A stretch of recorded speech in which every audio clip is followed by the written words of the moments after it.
wabarakatuh. Selamat siang, selamat sore, salam sejahtera bagi kita semua.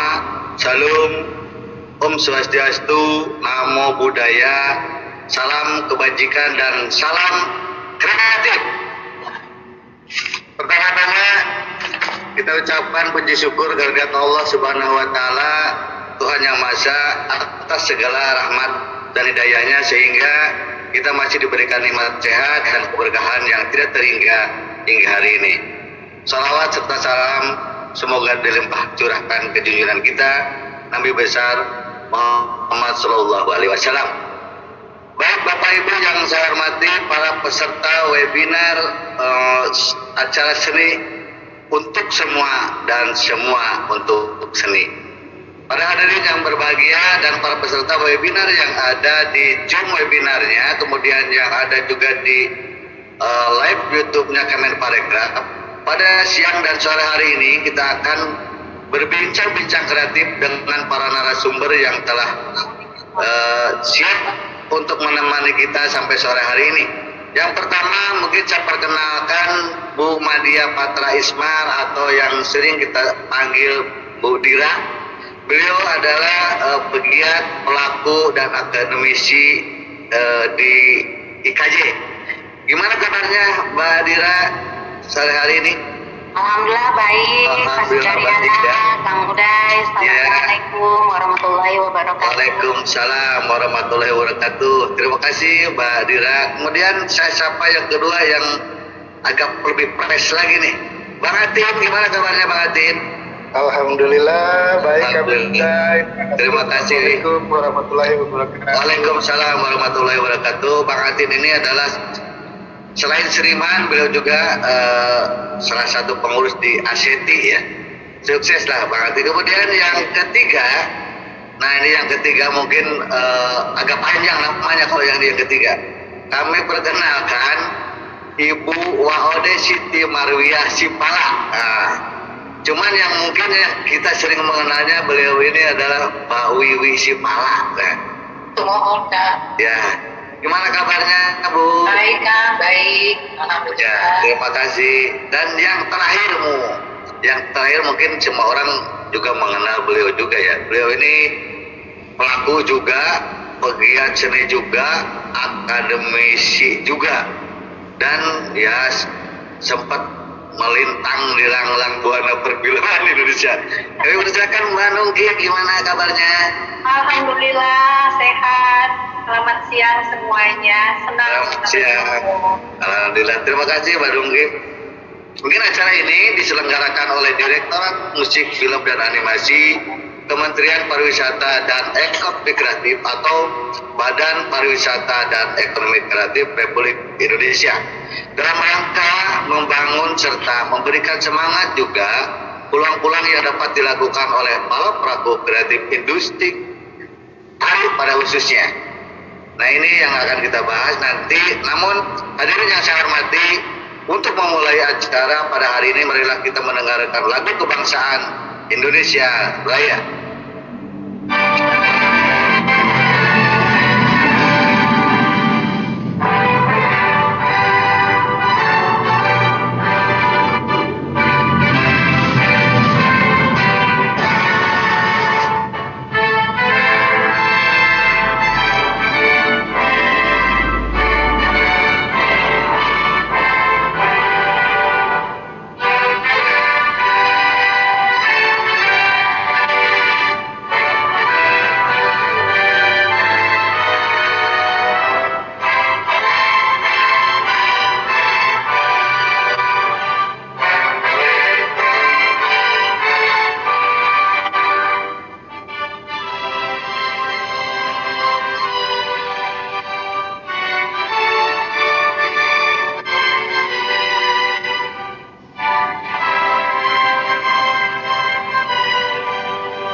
melanjutkan sesi selanjutnya, mungkin saya akan menyampaikan beberapa hal yang perlu diperhatikan pada saat berjalannya webinar pada hari ini. Bagi para peserta webinar diharapkan mengganti nama dan formatnya, yaitu nama underscore asal, agar lebih mudah kami mengenali para peserta yang bergabung itu dari mana. Baik Bapak Ibu yang saya hormati serta para peserta webinar pada hari ini, pertama-tama mungkin saya juga memperkenalkan diri. Saya Sudaryana yang akan menjadi moderator atau memandu jalannya acara pada siang hari ini, yaitu Seni untuk Semua dan Semua untuk Seni. Rangkaian kegiatan ini adalah merupakan bagian dari rangkaian kegiatan kreatif dari rumah yang seyogyanya memang kita ini lebih ke spesifiknya nanti adalah memberikan stimulus kepada para pelaku kreatif di subsektornya. Ya, baik Bapak Ibu, sebelum kita masuk pada sesi bincang-bincang nanti, saya juga ingin membacakan beberapa hal yang mengenai tata cara mengajukan pertanyaan. Apabila Bapak Ibu atau peserta memiliki pertanyaan, box yang tersedia dengan format nama, asal, ditujukan kepada siapa nanti pertanyaannya. Baik, Bapak Ibu yang saya hormati dan peserta webinar pada sore hari ini, biar tidak meluangkan waktu yang lebih panjang lagi, kami persilahkan pembicara pertama yang akan memberikan paparannya, waktu dan tempat kami persilahkan kepada Bu Dira. Kami persilahkan. Ya, baik. Terima kasih atas waktu dan kesempatannya. Mohon host menayangkan PowerPoint.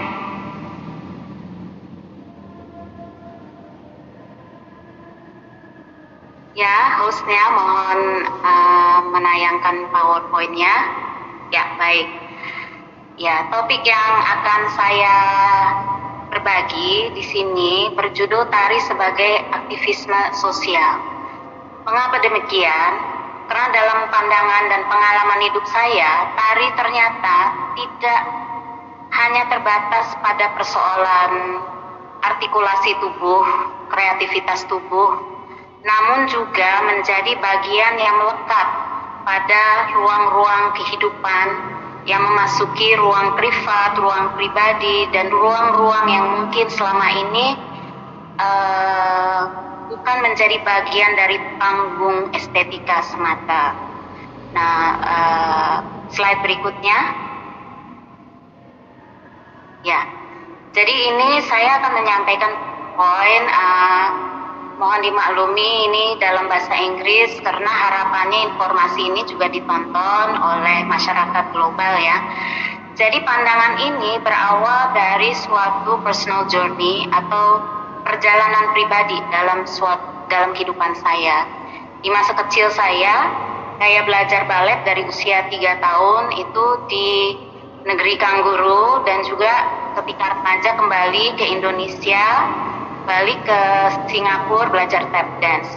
Lalu kemudian saya setelah belajar jenis-jenis tarian barat tersebut, saya kembali ke Indonesia dan saya bersua dengan para maestro tradisi di Institut Kesenian Jakarta, di mana ketika itu IKJ seperti mini Indonesia, sehingga saya menjadi jatuh cinta ya, mengenal betapa kaya dan beragamnya dan betapa terpesona saya dengan para maestro yang merupakan guru-guru saya, yang dua ada di sini, Ibu Nungki dan Ibu Wiwi Sipala, yang mengenalkan saya kepada kekayaan dan keragaman tradisi, dan ada Bang Atin juga yang saya juga jumpa di Institut Kesenian Jakarta.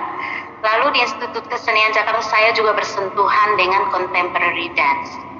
Dengan demikian tubuh saya itu mengalami referensi artikulasi budaya yang juga mengkayakan diri saya ketika saya berekspresi menciptakan suatu koreografi.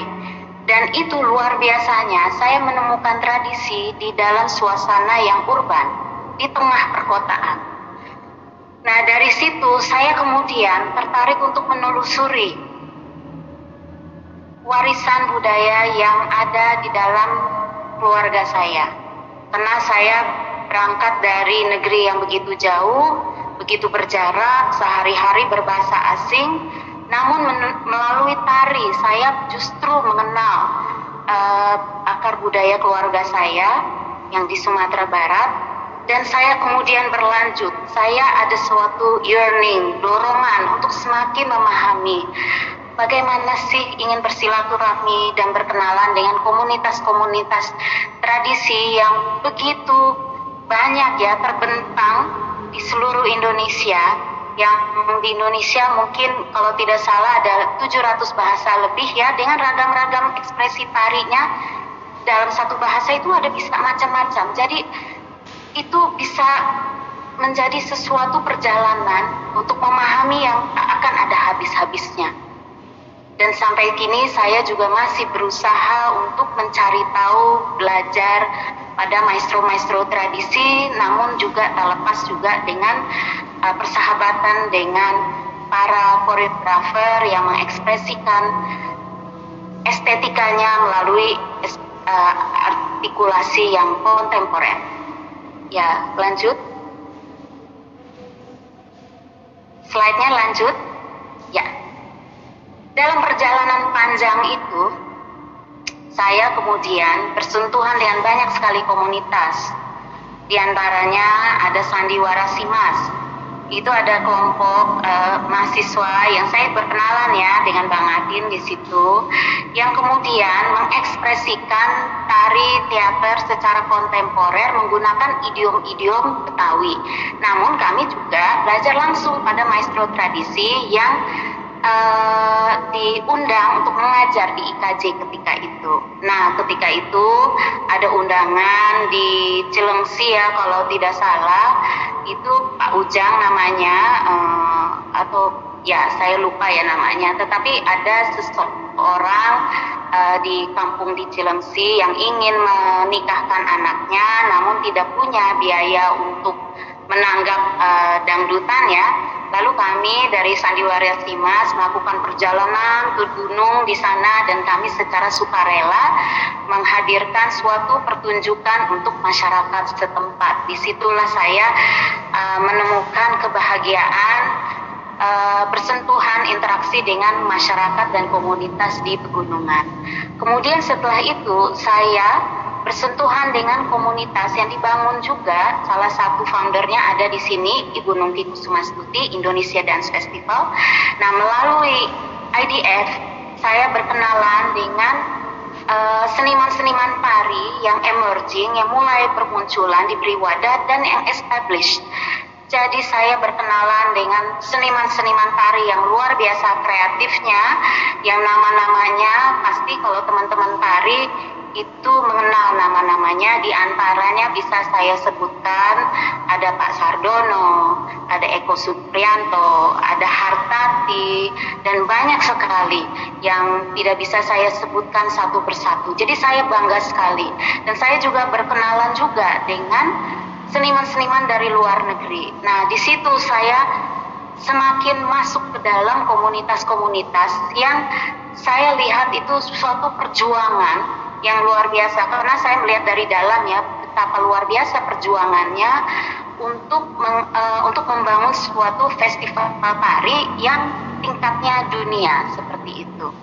Kemudian saya sangat beruntung, saya diundang juga untuk berpartisipasi di Kelola lebih sebagai pengamat ya, pengamat, pencatat, dan saya menyaksikan proses-proses dari teman-teman seniman tari yang diwadahi, yang diberi ruang untuk dan diberi funding juga ya, sebagaimana IDF, untuk menciptakan karya tari. Nah, itu juga dari situ banyak sekali seniman-seniman tari yang mulai tumbuh namanya dan kemudian namanya besar.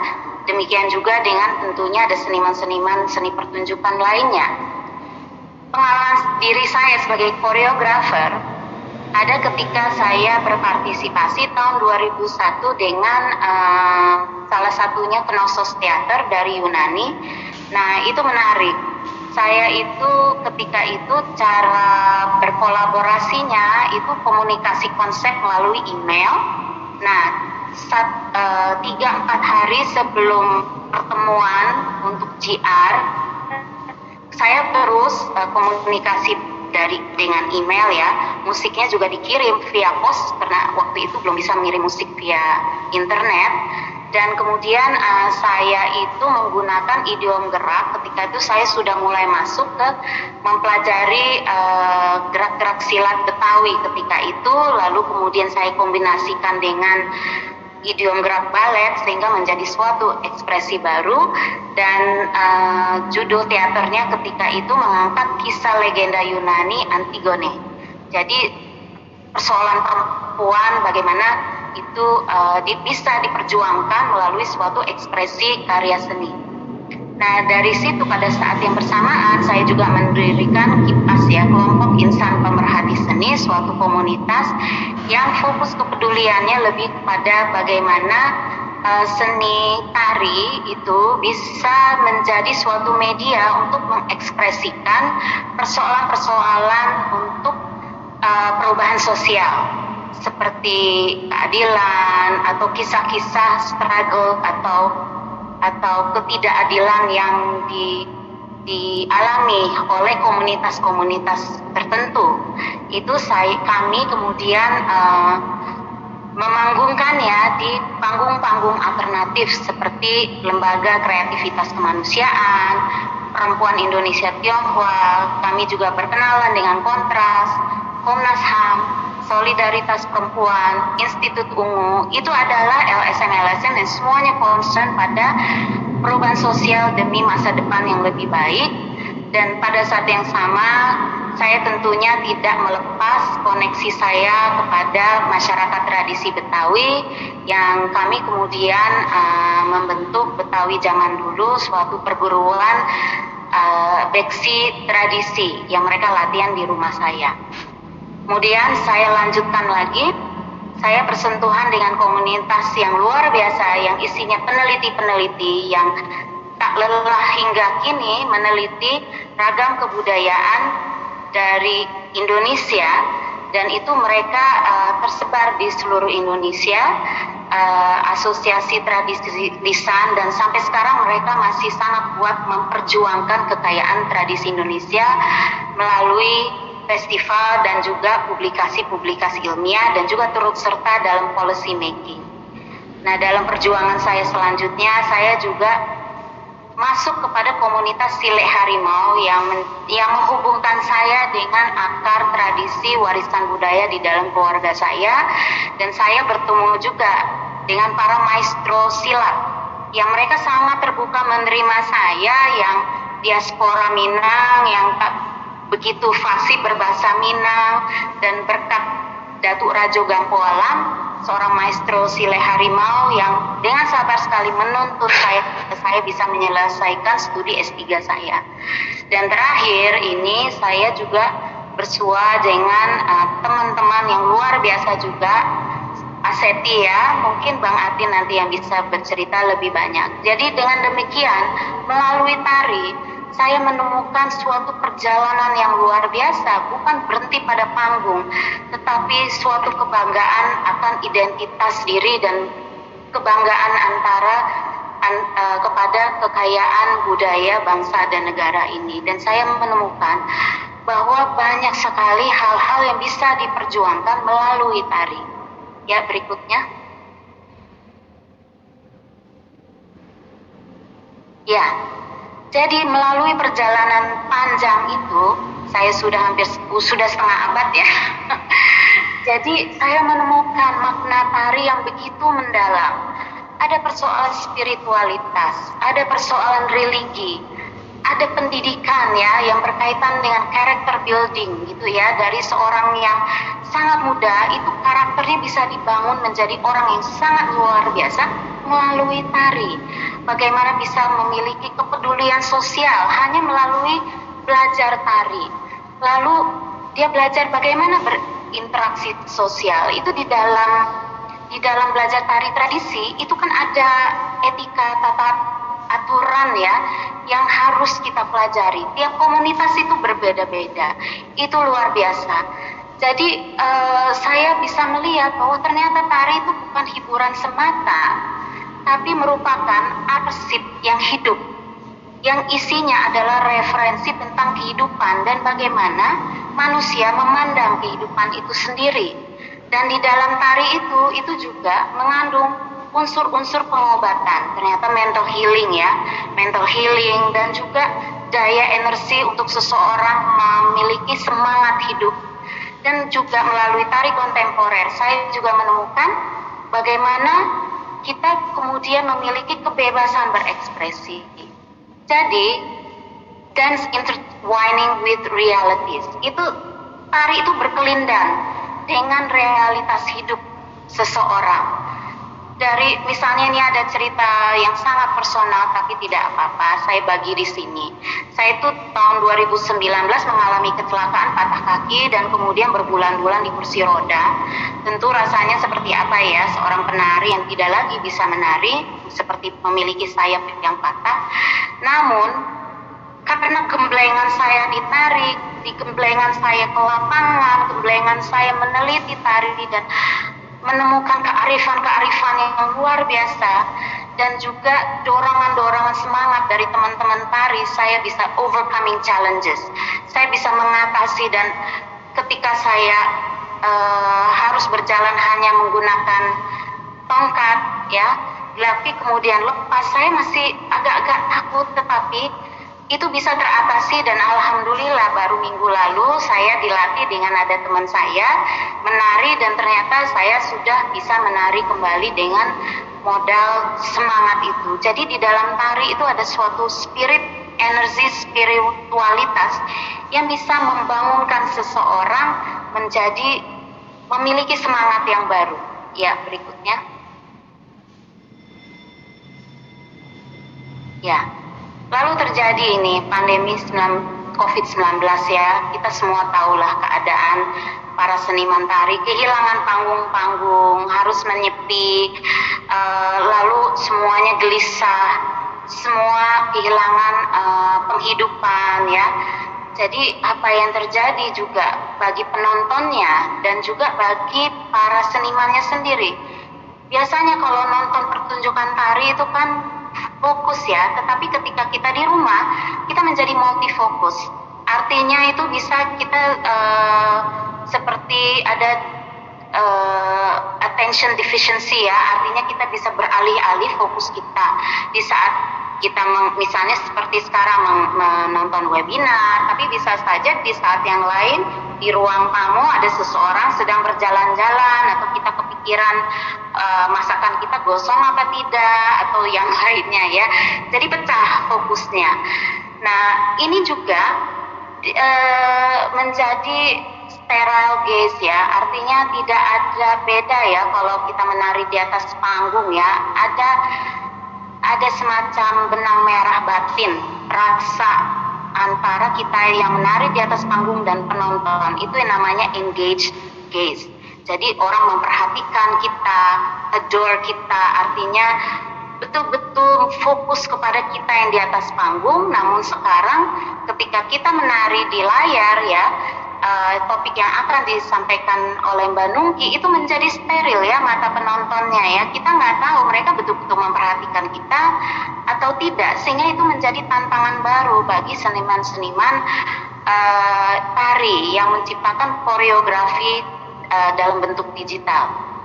Dan kemudian kita juga semua harus belajar untuk menjadi interdisipliner. Artinya kita harus engage dengan ilmu teknologi, kita harus belajar animasi, kita harus memahami bagaimana mengedit musik, kita harus mengetahui bagaimana sih menyusun aspek seni rupa, tapi untuk pemanggungan di atas untuk kebutuhan film ya, untuk layar dan seterusnya. Jadi ini tantangan baru, challenges baru bagi seniman tari yang saya rasa dengan ketangguhan yang sudah dibangun selama menekuni tari bertahun-tahun, saya rasa karakter teman-teman seniman tari itu punya ketangguhan yang luar biasa, yang tidak akan putus asa, namun akan belajar terus dan belajar terus. Trans auditory itu maksudnya kita kemudian, karena ini kan kita menjadi global ya, memasuki era 4.0, interaksi kita dengan macam-macam bahasa auditori kita, kuping kita itu kemudian menjadi akrab ya dengan macam-macam bahasa, dengan macam-macam bunyi musik yang berbeda-beda, sehingga wawasan auditorinya juga referensinya menjadi semakin luas. Apalagi yang masyarakat, yang anak-anak milenial ya, mereka semakin akrab ya dengan trans auditory itu. Dengan semua perubahan-perubahan yang terjadi akibat pandemi dan semua persoalan-persoalan baru yang muncul yang namanya new dance activism. Lanjut. Ya, ini saya hanya mau share. Saya mohon maaf ya atas kualitas fotonya. Ini dari websitenya. Ini UNESCO. Itu mereka memiliki suatu platform diskusi yang namanya Resilient Artists and Creativity Beyond Crisis. Jadi bagaimana seniman tari dan seniman pada umumnya bisa melampaui krisis ini menggunakan kreativitas. Resiliensi itu artinya kebertahanan ya dalam mengatasi berbagai macam trauma, dan saya rasa kita seniman-seniman bisa rising to the challenges, bisa mengatasi itu semua karena karakter kita sudah ditempa. Karena kita itu kan sebagai praktisi ya, sebagai seniman, saya rasa yang kita teman seniman tahu ya, kita itu demi rasa cinta kita pada seni, kita memberikan semuanya pada seni itu, demi seni itu sendiri. Saya tahu beberapa teman-teman yang jual motornya, menggadaikan apanya demi bisa menciptakan karya seni. Lalu dia luar biasa cerita-cerita dari teman-teman saya yang seniman, pengorbanannya. Jadi berbagai macam pengorbanan itu membentuk jiwa yang sangat tangguh, dan ternyata itu juga dialami oleh seniman-seniman di dunia seperti itu. Banyak persoalan-persoalan yang mengancam seniman-seniman tradisi, misalnya seperti flamenco ya. Flamenco itu sedang beredar suatu percakapan internasional bahwa flamenco itu terancam mati. Lalu mereka menemukan cara baru untuk mengartikulasikan, untuk mempromosikan, untuk meraih penonton-penonton baru agar mereka bisa tetap membangun konektivitas dengan penonton-penonton baru melalui kerja digital ini. Ya, lanjut. Selanjutnya, ya. Bagaimanapun juga, hal ini akan melahirkan perdebatan. Ya.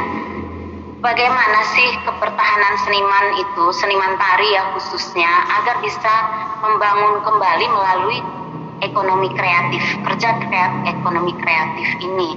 Tentunya itu juga berkaitan dengan para pembuat kebijakan, pemerintah. Saya beruntung sekali ya di webinar ini saya bersama Kemenparekraf itu yang sangat peduli kepada seniman ya, dan dengan caranya memberikan stimulus dan kegiatan-kegiatan pada, memang mungkin belum cukup, tapi itu memberikan harapan dan membesarkan hati. Paling tidak kita semua diperhatikan, dan bisa dilihat, ini kita bisa lihat ya di sini ya, ada dari Portugal, ada dari Rotterdam, ada dari Italia, itu para artistic director dari seluruh dunia itu memperdebatkan bagaimana caranya membangkitkan kembali seni tari di dunia agar kembali menjadi berkibar sebagaimana sebelum pandemi. Dan itu baik, dialog dan perdebatan itu justru bagus karena kita kemudian bisa menemukan solusi-solusi baru. Ya, lanjut. Salah satu yang dari perdebatan ini, kemudian ada suatu simpulan bahwa semua orang, tidak hanya senimannya, itu bisa belajar kreatif, dan semua orang itu bisa mengkampanyekan seni. Demi seni itu sendiri, demi masyarakat, demi kemaslahatan semua orang. Oleh karena itu saya kaitkan dengan judul dari webinar ini, Semua Untuk Seni, Seni Untuk Semua, bahwa seni itu bukan hanya untuk seniman tarinya saja, tapi untuk semua orang. Untuk semua orang. Ya, bisa lanjut. Nah, dengan demikian kita bisa lihat suatu aktivisme baru, new dance activism, untuk perubahan sosial yang lebih baik. Ini saya mengambil contoh-contoh gerakan-gerakan ya yang ada di luar negeri dan beberapa juga sudah mulai tumbuh ya di Indonesia. Ada yang namanya dance therapy. Kalau di luar itu ada namanya International Association for Dance Medicine. Itu mereka membangun suatu disiplin ilmu yang mengaitkan tari dengan mental healing dan juga untuk orang-orang yang seperti autism ya, yang berkebutuhan khusus dan orang geriatri ya yang sepuh ya, bagaimana dance therapy ini bisa mengembalikan semangat hidup seseorang sebagaimana yang saya alami, yang sudah saya cerita. Karena dalam tari itu ketika seseorang bergerak itu memunculkan imun, memunculkan endorfin ya. Endorfin itu yang berperan untuk menguatkan imun seseorang. Lalu dance for spirituality ini kita tidak heran ya, karena di dalam tradisi kita tari itu melekat ya dengan soal-soal spiritual. Lalu kemudian dance sebagai arsip, baik arsip hidup yang ada di dalam tubuh, pikiran dan ingatan memori para maestro tradisi kita yang perlu kita rawat ya, dan arsip-arsip tari yang masih perlu kita harus bangun sebelum beliau-beliau ini pudar dalam arus pergerusan zaman seperti itu. Itu yang perlu mungkin dilakukan, dan setiap orang, setiap seniman tari itu bisa mulai melakukannya, mulai dari dirinya sendiri, karya-karyanya sendiri, mencatat. Ini kan sudah mulai ya, ada TikTok, ada sosmed, ada WordPress, mulai mencatat apa sih pengetahuan yang ada di dalam arsip dirinya, memori ingatannya yang diwarisi dari dulu atau ingatan baru yang sudah diciptakan. Itu akan sangat bermakna dan sangat berharga bagi generasi ke depan. Lalu dance giving to society. Nah, ini menarik. Nanti malam itu ada pertunjukan kolektif ya. Kalau tidak salah dari rumah ke rumah ya, itu mereka itu anak-anak muda, seniman koreografer milenial yang muda, yang kemudian bikin pentas bersama online secara digital. Lalu itu berbayar nontonnya. Namun sumbangan donasinya itu mereka berikan kepada panti jompo, panti reda. Nah, itu giving to society. Ternyata seniman tari itu sangat concern dengan masyarakat di luar dirinya. Nah, saya sangat kagum sekali karena anak-anak muda. Kan katanya anak-anak milenial itu hanya asik dengan dirinya sendiri. Itu ternyata salah besar. Mereka justru sangat peduli gitu ya. Lalu kemudian dance teknologis, dance economics ya. Dan ini yang menarik, dance tourism ya. Jadi kembali lagi, dance tourism itu ini bisa dibangun melalui produk. Kita menciptakan produk karya cipta tari yang berlatar belakang pemandangan destinasi yang ada di wilayah masing-masing.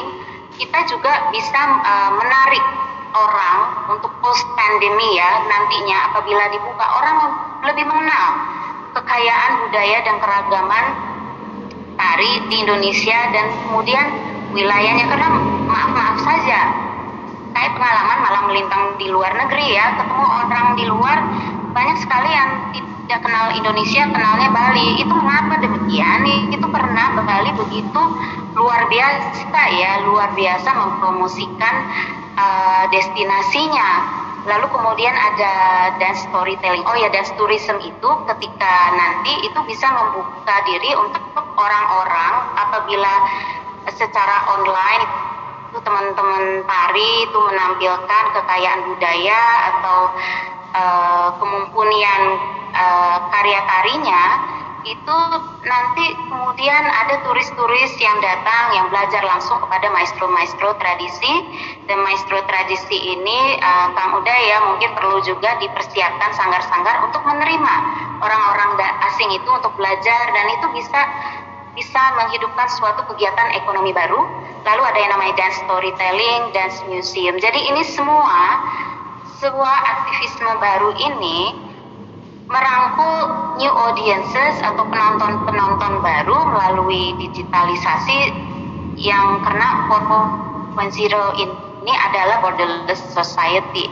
Artinya kita bisa berkunjung ke berbagai mancanegara, bisa mengirimkan karya-karya kita untuk ditonton siapapun itu ya, tanpa harus mengeluarkan tiket pesawat atau harus paspor. Jadi ini borderless society. Jadi dengan demikian saya akan tutup presentasi saya bahwa di dalam masa pandemi ini ternyata ada peluang-peluang baru ya, new opportunities in a virtual world, di dalam suatu dunia virtual yang baru. Demikian Pak Sudaryana dari saya, sedikit saja. Assalamualaikum warahmatullahi wabarakatuh.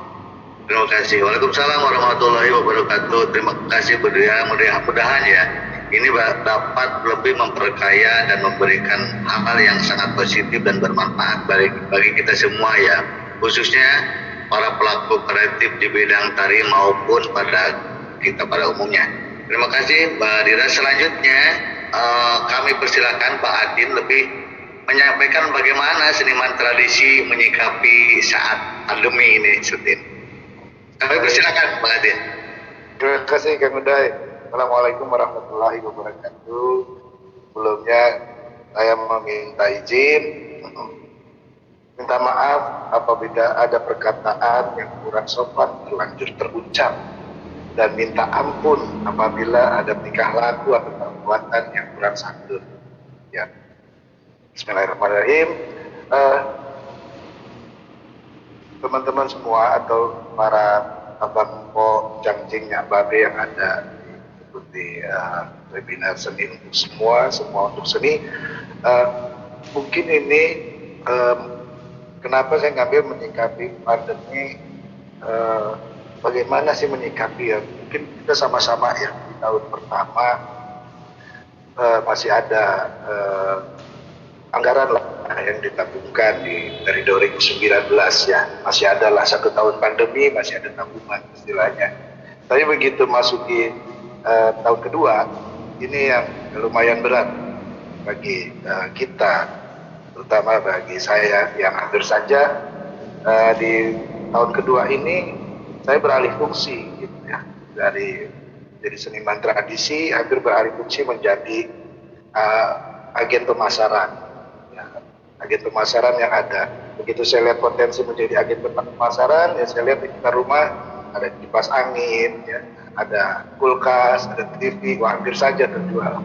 Ya, jadi kenapa lebih saya bawa lebih menyikapinya lebih tenang istilahnya, karena ternyata saya selalu ingat sama perkataan orang tua saya. Kebetulan mohon izin, saya adalah generasi ketiga dari rumput kesenian topeng Betawi, di mana dari kakek saya, terus dan nenek saya, terus ke bapak saya, dan kemudian ke saya. Di proses perjalanan ini, Babe dan Manggil Babe selalu berpesan bahwa sampai sekarang yang saya ingat itu, jangan takut tidak makan dengan berkesenian. Itu menjadi motivasi saya sampai sekarang. Kenapa saya sampai berpikir jangan takut tidak makan dengan berkesenian? Artinya kalau kita yakini sebuah seni kita perdalam, mempelajari, terus juga mencoba mengembangkan, bahkan melestarikan, insya Allah ada jalan. Nah, di sini pada tahun kedua begitu mungkin sama-sama Unidira juga tadi bilang, semua teman-teman ada yang berkarya menjual sesuatu untuk bikin karya, bahkan menghidupi keluarga.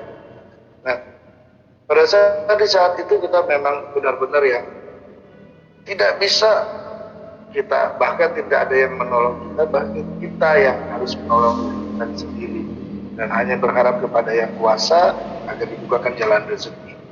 Nah, pada saat itu yang saya ingat lagi yang kedua, pesan orang tua. ini yang betul-betul tidak boleh saya lupa dan saya sampaikan kepada anak saya ya, bahwa Pasar Baru Kota Inten, layang-layang di Pinangsi ya, bisa makan bisa simpen, nggak bisa makan nggak bisa simpen, jangan dibuka, itu rahasia.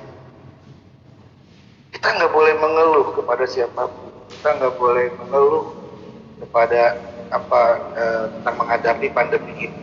Ternyata perkataan dari orang tua itu yang selalu saya ingat sampai sekarang, dan akhirnya oh iya, apa yang bisa saya lakukan ya dengan pandemi ini.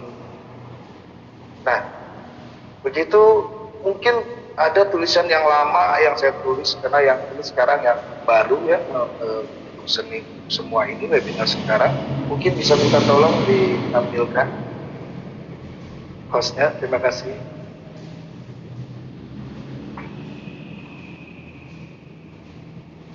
Ya, saya mencoba menulis, kebetulan di sebelah kanan foto ini adalah nenek saya, Nenek Kinang. Beliau meninggal tahun 86, dan wejangan dari beliau itu sangat-sangat saya pakai.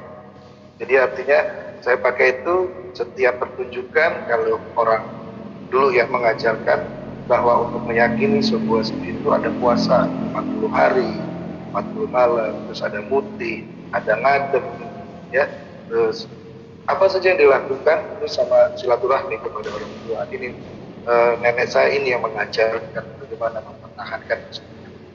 Terus saya coba menulis struktur pertunjukan topeng Betawi.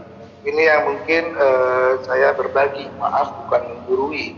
Ini berdasarkan pengalaman yang saya juga dengan orang tua saya, kebetulan Bapak Kisam itu adalah langsung keturunan dari beliau, dari Nenek Kinang dan Om Jibun. Itu secara langsung bareng-bareng prosesnya, karena beliau baru beliau meninggal di tahun 2002, sedangkan nenek saya meninggal di tahun 1986. Nenek Kinang 86, Bapak Kisam meninggal di tahun 2002. Jadi proses ini tidak mudah. Kalau dulu belajar dengan orang tua mungkin tidak bisa kita terapkan sekarang, dimana pada saat kita belajar musik pertama kali usia 5 tahun itu, saya mengikuti orang tua belajar kecrek, tiba-tiba karena masih kecil, sekitar jam 9 udah ngantuk tidur. Nah pada saat mukul kecrek tidur, orang tua dulu spontan aja, ada kopi panas disiram, kita bangun ya, kopi panas disiram. Karena saking takutnya kita nangis sambil kecrek ya, sambil ngecek itu kita nangis, tapi nggak berani melihat mata orang tua ya. Main kenong, ngantuk, dilempar sama gendang yang notabene itu dia kayu nangka ya, berat sekali. Jadi kalau tidur disuruh di rumah, di sini tempatnya belajar. Tidak bisa silat, masuk gesper dulu.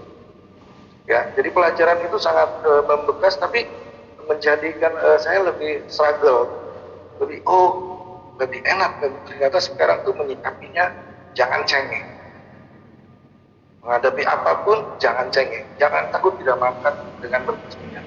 Itu yang menjadi motivasi saya dari tahun 98 kita Krismon, terus kemudian sekarang kita menghadapi pandemi, itu terus menjadi motivasi saya untuk terus berkarya, terus berbuat untuk topeng Betawi. Jadi saya mencoba ini juga saya berikan juga pada saat saya memberikan pembelajaran baik di sekolah ataupun di beberapa universitas. Bahkan mohon izin, saya pernah mengajar di Hongik University, di Canggu University, dan di beberapa 4 university yang ada di Korea Selatan. Saya kenalkan juga topeng Betawi. Kebetulan alhamdulillah dengan saya membawa topeng Betawi mendapat beasiswa di Korea Selatan pada tahun 2006. Nah, saya mencoba menulis struktur pertunjukan topeng. Silakan di slide kedua. Ya, susunan lagu-lagu topeng Betawi ini yang kadang maaf banyak sekali orang bilang topeng Betawi pengaruh Sunda, ya, topeng Betawi pengaruh lain. ya. Ini yang karena pada saat saya tidak mempermasalahkan suku, saya tidak. Saya terbuka, saya open mind dengan siapapun yang kita sama-sama sedang bekerja sama. Tapi di sini saya coba menulis bahwa yang saya dapat dulu, karena pada saat tahun 84 atau 85 ya, ini sudah direkam lagu-lagu ini. Dan karena studionya waktu itu tempat penyimpanan kaset piringan hitam itu kebakar, jadi ini hilang. Nah, di dalam susunan lagu-lagu topeng Betawi ada disebut lagu-lagu dalam. Lagu-lagu dalam ini adalah benar-benar lagu yang diperuntukkan untuk pertunjukan topeng Betawi dari mulai jam 7 malam ba'da Isya sampai jam 5 pagi dahulu. Dan ini tidak habis lagu-lagu yang dipentaskan. Jadi ada arang-arangan, tetalu pendek, tetalu panjang, tetalu cepat, topengan, ambang sari, sanggrek kacang, lipat ganda, sekoci, jot-jotan, rendel, kangaci, layang-layang, ocobele, balo-balo, makiat, gandrung, rembat. Ini dulu kami mempelajari lagu-lagu ini. Dan ini saya lagi mencari, berusaha lagi untuk kalau bisa ada kopi-kopinya, ada rekaman yang lain gitu ya. Itu yang saya mau lagi usahakan terus. Saya bekerja sama coba mencari. Itu yang saya coba terus saya belajar dan mencari, dapat kembali untuk mengingatkan saya supaya ini tidak hilang. Karena saya sangat berterima kasih kepada leluhur saya, kakek dan nenek saya, bapak saya, bahwa mereka menciptakan ini bukan hal yang mudah. Ya, kemudian lagu-lagu yang kedua, susunan lagu-lagu topeng Betawi, silakan. Ada lagu-lagu dalam, slide berikutnya, lagu-lagu luar. Nah, lagu-lagu luar ini bukan memasukkan unsur keluarga sini, tapi ini juga hasil kreasi. Hasil kreasi yang diciptakan oleh kakek, nenek, dan juga anak-anaknya. Ya. Jadi lagu-lagu luar ada bombang, belenderan, cinom, gesek, kendor atau sengdeng, terus genjlong dan bernuk. Ya. Dan juga ada di samping sebelah kanan ada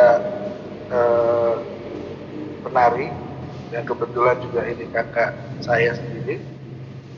Dia salah satu yang mewariskan tari kedok 3. Oh iya, maaf. Di kami setiap penyebutan mungkin topeng dalam bahasa Indonesia penutup muka ya. Tapi kalau topeng di dalam kami menyebutnya adalah dia mau kemana? Mau nopeng. Artinya dia mau ingin main tari, mau ingin main musik dan main teater. Jadi disebutnya topeng. Ya, sedangkan penutup muka dalam bahasa Betawi kedok. Ini yang mungkin juga tidak apa-apa bahasa Indonesia topeng memang bukan, tapi kami menyebutnya kedok. Di sini ada 3 karakter kedok yang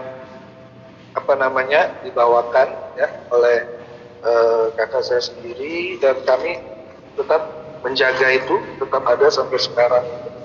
Itu ada karakter yang putih disebut adalah Panji.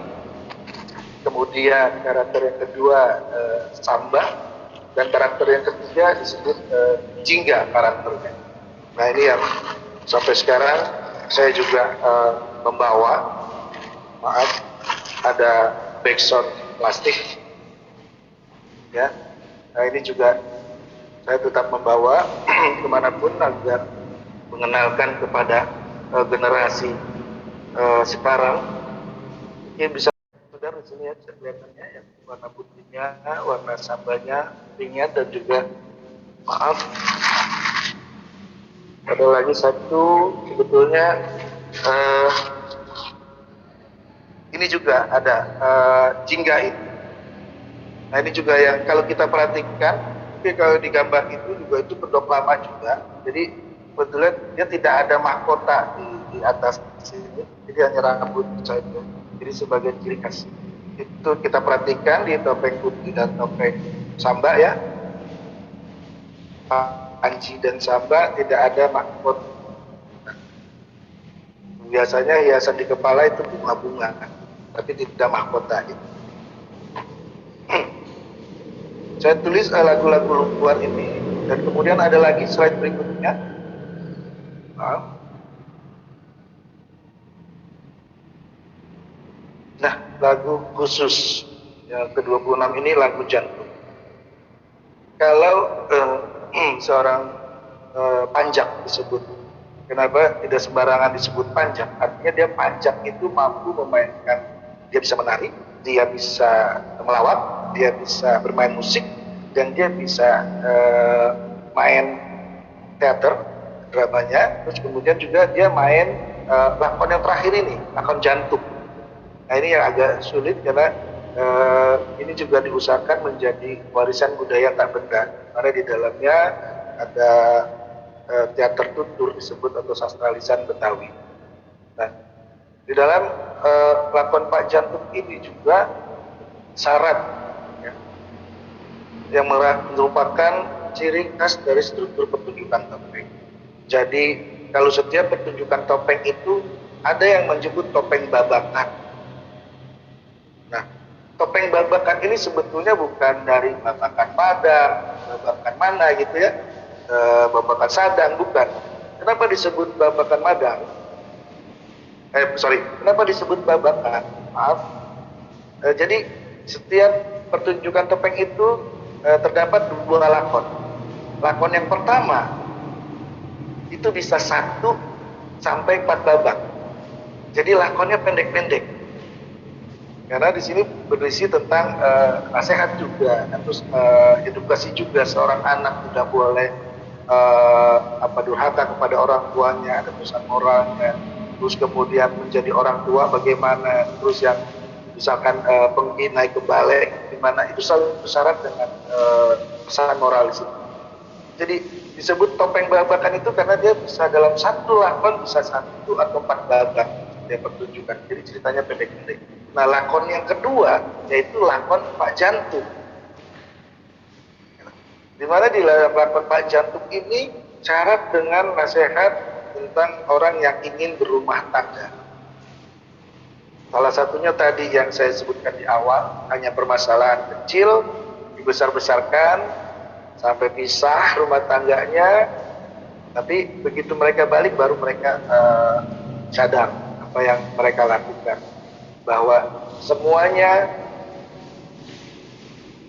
kota baru ya, pasar baru kota Inten, layang-layang di Asia, bisa makan bisa simpen, jangan dibuka, itu rahasia. Pesan yang disampaikan di sini adalah bahwa semua permasalahan kita dalam keluarga itu tidak boleh orang lain sampai dengar, bahkan orang terdekat, orang tua atau adik kita itu tidak boleh dengar. Jadi kita sendiri yang menyelesaikan. Baik, slide kedua. Ya, nah ini yang juga membedakan. Jadi ada laras ataupun nada yang dulu kami pelajari. Laras puji di dalam topeng Betawi itu ada 4 laras, ada pelok, ada selendrok, ada nyorok, ada madenda. Ini yang sulit kalau memang tidak mempelajari secara dalam ya. Nah ini kami ada di rekaman kami masih ada. Jadi saya di sini hanya mencoba mengajak rekan-rekan yang ada di sini di dalam webinar ini supaya bagaimana kita peduli dengan kesenian kita mencoba dengan menulis, dan alhamdulillah dengan menulis orang melihat, orang membaca, dan orang mengetahui latar belakang dari sebuah rukun kesenian. Slide berikutnya.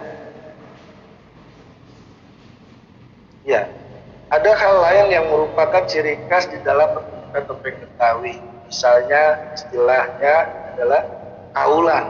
Nah, biasanya penampilan kaulan atau nazar terjadi apabila yang punya hajat atau tuan rumah yang memanggil kelompok kesenian topeng Betawi mempunyai keinginan yang mau disampaikan lewat upacara tarik empat lepas.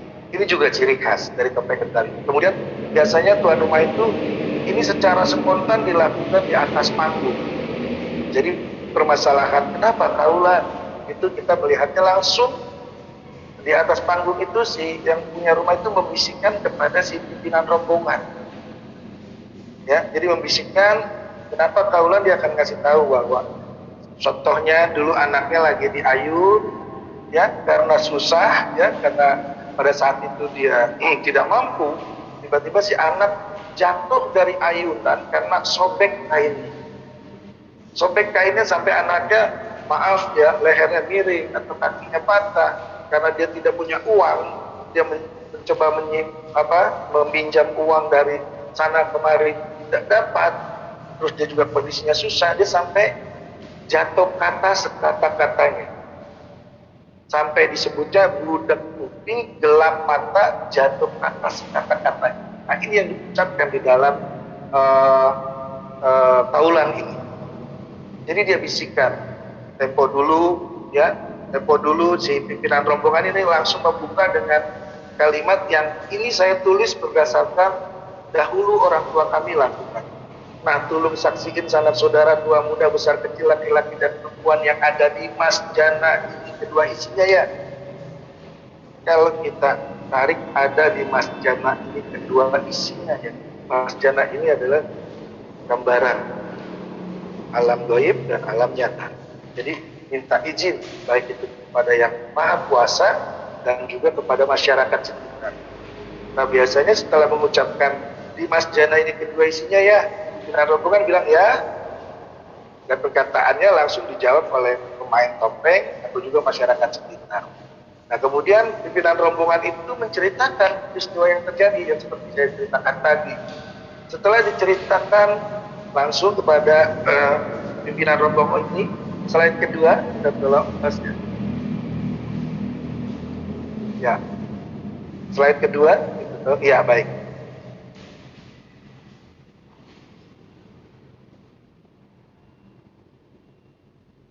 Nah, slide berikutnya adalah ini kalimat kaulan yang juga saya dapat, kemudian saya coba tulis.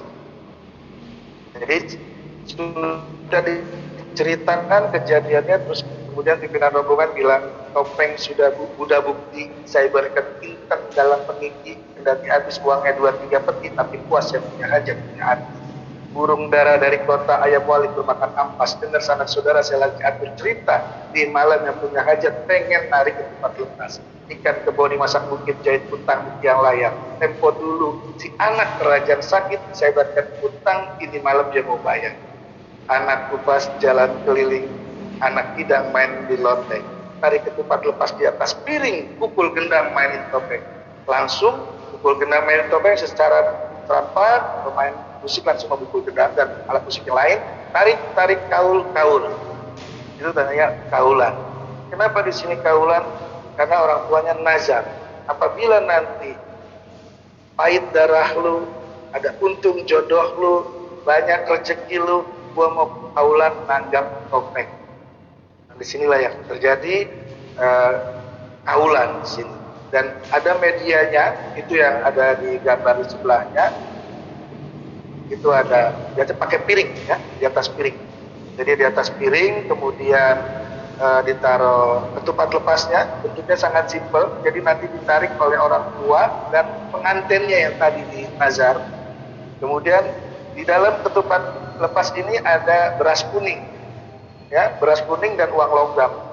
Di mana simbol dari beras kuning adalah kesejahteraan, kemakmuran dari keluarga, dan uang koin logam itu artinya berbagi. Walaupun mereka mempunyai kemampuan finansial pada saat itu, tapi mereka harus tetap berbagi kepada masyarakat sekitar. Jadi ini simbol dari ketupat lepas. Sementara yang dipegang pakai bambu itu adalah gantungan ciri khas topeng Betawi, di mana di dalamnya itu baik rempah-rempah, sayur-sayuran, buah-buahan itu digantung setiap pertunjukan topeng Betawi. Next slide-nya. Nah, mungkin saya segitu aja dulu ya, karena kalau ceritanya kebanyakan nanti kalau anak sekarang bilang boring ya. Nah itu mungkin saya segitu, karena kalau saya ceritain panjang sampai ke Pak Jantung, kudu nanggap dulu ya. Jadi kudu nanggap dari jam 7 sampai jam 5 pagi kita lakonin dah. Jadi ini pesan terakhir teman-teman, kalau kita mau ini bagaimana menyikapi pandemi, dah apa yang kita pelajari, apa yang kita dapat dari orang tua kita, bahkan kita diberikan dari mamang kita, paman kita, karena kita punya jiwa seni, karena kita mempelajari seni. Jangan lupa kita coba dengan menulis apa saja, karena saya yakin tulisan ini kalau bilang ini akan selamanya akan dilihat sama orang walaupun kita tidak ada.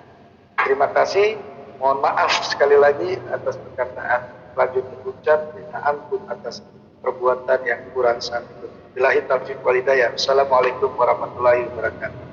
Waalaikumsalam warahmatullahi wabarakatuh. Terima kasih Bang Atin. Memang kalau Betawi saya suka kepancing juga ketika bicara Betawi pasti ada pantunnya. Iya. Saya akan berpantun kalau begini. Setelah Bang Atin saya akan berpantun. Tadi kan ngomong ada ikan-ikannya di tadi tuh. Makanya saya ya. Sekarang saya lebih simpel lagi. Ikan betok, ikan gurame. Iya. Terus? Mari kita lanjut ke narasumber berikutnya. Kata nyambung. Ada nyambung, cepat. Silakan. Terima kasih Bang Atin. Selanjutnya kami persilakan Ibu Waode Siti Marwiyah Sipala, atau boleh kita biasa memanggilnya Ibu Wiwi Sipala. Mangga Ibu untuk memberikan paparan dan memberikan ya sedikit ilmunya untuk teman-teman peserta webinar sore hari ini. Maka persilakan. Insyaallah. Terima kasih Kang Hudan. Assalamualaikum warahmatullahi wabarakatuh. Selamat jelang sore sahabat semuanya yang bergabung pada bincang-bincang kita sore ini. Semoga selalu sehat, dan yang bagi yang sakit semoga juga segera sembuh agar bisa beraktivitas kembali. Amin. Ya, Pak, tolong itunya di PowerPoint-nya. Langsung saja lihat waktunya, nanti biar Mbak Vicky juga kebagian. Ya, saya melihat dari aspek tari di masa pandemi yang sebetulnya saya bincangkan ini adalah hanya dalam lingkungan pengamatan saya di DKI dan sekitarnya, jadi sekitar saya aja, di mana dampak pandemi ini sangat berpengaruh terhadap kehidupan masyarakat umum dan masyarakat seni, khususnya tari dalam hal ini, yang tentunya bisa kita rasakan semua sebagai pekerja seni ya. Nah, pengamatan saya ini sebetulnya tidak langsung saya datang ke spot itu, karena kita sekarang lagi jaga jarak ya, mengikuti podcast itu. Jadi pengamatan ini sebetulnya saya cuma melakukan membaca koran, media cetak, lihat televisi ya, dan bincang-bincang santai dengan teman-teman yang terkait, yang juga lewat media, lewat HP, lewat Zoom dan segala macamnya ya. Jadi itu sistem komunikasi kita seperti itu. Silakan lanjut. Saya lanjut aja biar agak cepat sedikit ya. Nah, pandemi dan teknologi digital, sebetulnya ada satu kata yang tertinggal ini, pandemi, tari, dan teknologi digital. Jadi itu ada satu kata yang terlewat, maafkan. Nah, saya melihat ini di sini pandemi ini sebetulnya telah berlangsung kurang lebih 18 bulan. Dan pada bincang-bincang ini saya sebetulnya melihat, mencoba mengamati dalam berbagi dalam 3 fase, 3 periode. Yang pertama adalah pertama Maret, Agustus sampai 2020, kemudian September 2020 hingga Februari 2021, dan yang terakhir adalah Maret 2021 dan sampai sekarang Agustus 2021. Nah, di sini saya sebetulnya merujuk kepada payung bincang kita hari ini. Setidaknya kita melihat di sini adalah masyarakat sebagai yang terdampak. Nah, masyarakatnya di sini saya bagi dua, yaitu masyarakat penikmat atau masyarakat umum, kemudian ada masyarakat seni, pelaku, penikmat, dan kreator. Nah, pelaku di sini misalnya seperti yang kita menari, siapa gitu ya. Kemudian penikmat kadang-kadang juga penari itu sendiri, jadi penikmat. tetapi sudah penikmat, sudah punya latar belakang pengetahuan. Nah, kemudian di situ saya melihat ada di masyarakat umum. Pada fase-fase pertama, saya sebut kita mengalami suatu situasi shock gitu, atau geger situasi. Di situ kita sangat seperti mendapat sesuatu cobaan yang begitu mendadak, bertubi-tubi, yang akhirnya bisa mendobrak tatanan nilai-nilai kehidupan kita di berbagai titik. Sehingga ada kekhawatiran, ketakutan yang dialami yang menjadikan kita terbata-bata menyikapi kehidupan itu sendiri. Dampak dari itu semua kemudian terjadinya penurunan penghasilan atau income yang saya kira ini kita alami semua, ya, tidak usah saya sebutkan lagi, ya, sehingga hampir seluruh akal, pikiran dan tenaga bertumpuh kita untuk mengatasi kehidupan kita, biaya hidup kita sehari-hari. Nah, pada periode kedua, dengan situasi itu sudah mulai berkurang, lalu banyak kita sudah ada adaptasi terhadap situasi itu, terhadap masalah yang kita hadapi. Kemudian kita menciptakan kiat-kiat atau inovasi untuk meningkatkan penghasilan untuk kebutuhan kita melalui usaha-usaha mandiri yang saya mengalami juga sebenarnya dengan teman-teman penari, ya, teman-teman seniman misalnya saat itu. Terus ada satu kreativitas baru gitu yang mungkin selama ini terpendam. Terus tiba-tiba satu saat saya telepon, Mbak Wi, aku mau jualan ini ke makanan beli dong, kayaknya aku masak nih gini-gini. Jadi ada satu kreativitas yang terpendam saat pandemi ini tuh timbul. Jadi ada manfaatnya sebenarnya juga ya, dampak pandemi ini. Jadi saya merasa tidak semuanya itu negatif. Ada hal-hal yang bisa kita manfaatkan. Tergantung kita bagaimana kita bisa memanfaatkan situasi itu. Nah, kemudian itu ada berkurangnya penghasilan yang masih berlanjut pada ada kedua, ya. Dan tapi kita sudah berkurang saat kadang-kadang kita sudah used to, sudah biasa melakukan itu, sehingga tidak menjadi lagi satu kekhawatiran yang parah gitu. Nah, kemudian ada ya penurunan kembali penghasilan itu tetap masih ada. Nah, situasi demikian yang riuh itu sebetulnya secara naluri kemanusiaan kita mencari penawar kejenuhan yang tidak mau. Kejutan itu kadang-kadang kalau kita biarkan kita menjadi stres. Nah, dengan kalau kita stres katanya imun kita jadi turun gitu ya. Nah, coba akhirnya kita melakukan hal-hal yang mungkin menyenangkan. Kita mendengarkan musik, kita mendengarkan nyanyian, lalu kita mungkin bergoyang, yang secara spontan akhirnya tubuh itu meliuk, ya, merespon begitu. Apakah itu bisa disebut buat tari? Nanti kita melihat dan pelajari lebih lanjut. Mungkin saya minta dibukakan videonya, Mbak. Yang pertama, ya ini yang terjadi di masyarakat umum, ya. Jadi kita melihat sebenarnya bagaimana mereka mengatasi atau menghibur diri untuk mengatasi permasalahan. Jadi di sini tari sebetulnya fungsinya sebagai hiburan semata. Di ikonik aja, Pak, kayaknya itu.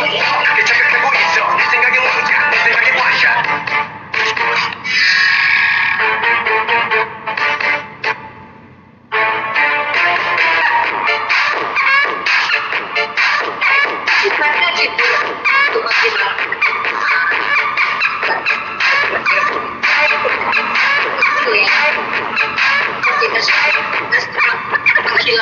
kejenuhan dan bisa meningkatkan imun, kayaknya seperti itu. Nah, kita lihat satu lagi, ada video satu lagi mungkin, Pak. untuk pada juga ini sudah bicara soal yang bersama selebrasi Agustus kemerdekaan Korea kemerdekaan itu bisa yang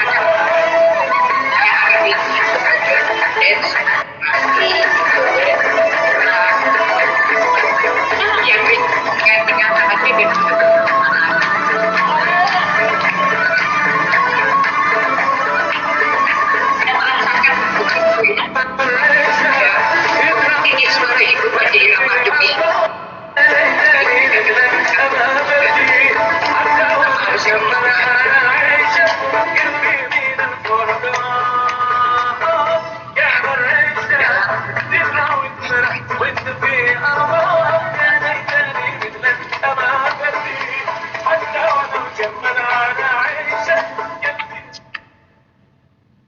lanjut Pak di itunya. Udah tadi tarik ekspresi bebas, udah yang lanjut Pak. Ekspresi bebas tadi itu yang bersifat individu, yang isinya untuk diri sendiri, hiburan diri sendiri, dan yang tadi yang kedua adalah suatu ekspresi selebrasi terhadap euforia senang menyambut kemerdekaan Republik Indonesia yang 76. Nah kemudian kita lihat pada masyarakat seni, tadi itu masyarakat umum, ya, dan saya melihat juga pada periode pertama sebetulnya itu hampir sama saja dengan kita ya, artinya geger situasi semuanya gitu sok-sok begitu, penurunan penghasilan karena kurangnya ruang berekspresi untuk kita katakan dalam kurung PY gitu ya, yang biasa kita PY tapi akhirnya kita tidak mendapat kesempatan itu karena peraturan-peraturan atau perundang-undangan dari pemerintah yang membatasi itu semua, dan kita harus mengapresiasi itu demi kelanjutan kesehatan kita bersama. Nah di situ sebetulnya terjadi juga semacam pembelengguan diri, rasa terkungkung, merasa stres, merasa terikat, merasa terkungkung, nggak bisa semacam-macam kemana-mana gitu ya, akhirnya apa sih namanya itu proses gitu ya.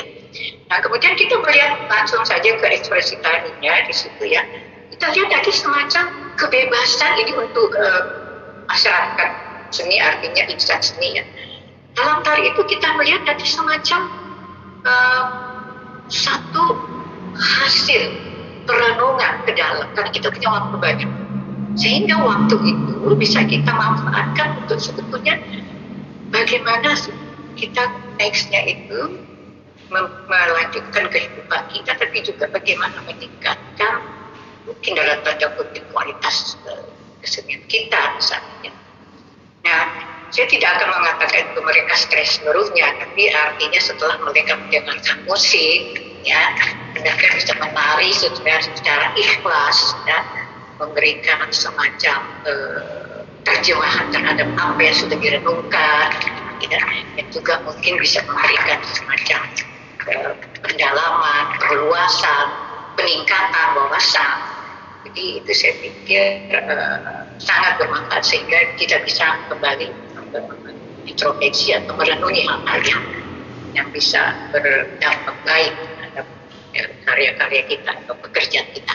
Mungkin bisa ditampilkan yang lanjut Pak, tarinya ya, kita lihat ada langsung dimainkan aja nggak apa-apa Pak, kita ini karena terbelenggu di rumah, kemudian dia punya sesuatu yang ingin di nggak bisa diam, ingin dieksplor misalnya ya, bagaimana dia menghibur diri dengan keterbelengguan gitu. Nah dia coba melakukan sesuatu di rumah dengan apa yang ada di rumah itu. Di sini kita lihat dia sudah melakukan semacam pengolahan daripada unsur tubuh ya, dan juga kalau kita lihat juga bagaimana dia memanfaatkan, merespon lingkungan yang apa ada di situ. Nah semua ini merupakan satu cara atau metode untuk melepaskan kejenuhan selama berada dalam beberapa lama di rumah, tapi kemudian dikolaborasi dengan pemahaman-pemahaman yang intrinsik dalam pemahaman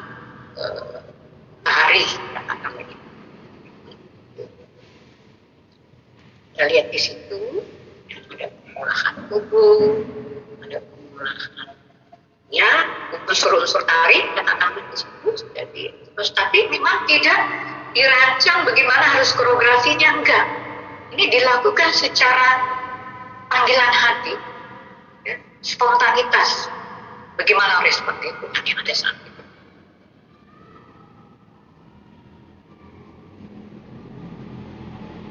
Tidak lagi seperti tadi, misalnya kita lihat pada masyarakat yang awam tadi, ya, ini mungkin sudah ada pemahaman, ya. Bagaimana merespon lingkungan. Ini judulnya sebetulnya kalau tidak salah ini menemani binatang peliharaannya di rumah, yang memberikan dia semacam satu kesenangan dalam situasi dia lagi jenuh.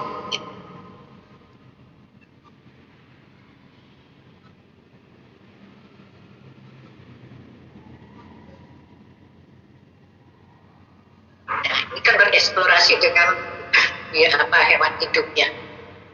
Nah, kemudian yang kedua ini adalah, silakan diputar aja.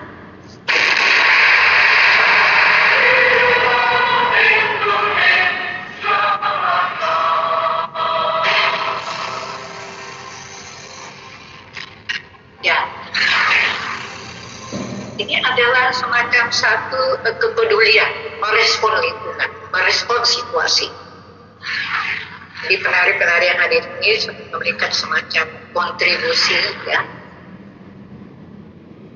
mendukung untuk mensukseskan upaya-upaya pemerintah dalam masa corona. Tapi kita di sini memberikan tarian itu tidak dikoreografikan, dia lahir begitu aja. Karena saya yakin para penari-penari ini DNA-nya sih udah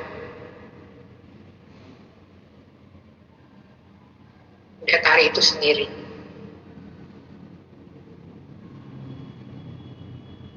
Ekspresi yang tulus, menari dengan hati, merespon era yang sekarang. Tidak ada pemikiran tentang koreografi di sini. Secara ansik, ya.